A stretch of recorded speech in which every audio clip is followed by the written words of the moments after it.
ठाकरे सेनेचे माजी आमदार वैभव नाईकांनी आज भाजपचे नेते चंद्रशेखर बावनकुळेंची भेट घेतली। सिंधुदुर्ग जिल्हाधिकारी कार्यालयामध्ये ही भेट झाल्यामुळे राजकीय वर्तुळात चर्चांना उधाण आलेलं आहे।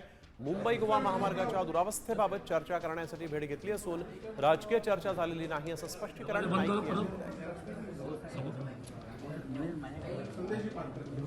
दिलं। आज मुंबई गोवाचं हायवेचं हे सुरू होतं आहे आणि सुदैवाने त्याचवेळी महसूल मंत्री आले होते आणि त्यांनी आम्हाला स्वतः मला उपरकर साहेबांना, संदेश पारकर, बाबुराव यांना बोलवलं आणि गडकरीची थेट चर्चा केली आणि या संदर्भात लवकरात लवकर बैठक घेऊन हा रस्ता सुस्थितीत करण्यासंदर्भात चांगली चर्चा बावनकुळे साहेबांनी गडकरी साहेबांशी केली। निश्चितपणे आज आता गडकरी साहेबांशी बोलले, बावनकुळे साहेब त्या संदर्भात घोषणा करतील। तुम्ही समाधानी आहात का चर्चा? आम्ही आमचं आंदोलन चालू राहणार आहे। रस्ता नाही झाला तर आंदोलन चालूच राहणार आहे।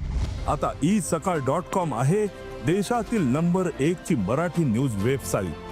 प्रत्येक अपडेटसाठी isakal.com ला नक्की भेट द्या।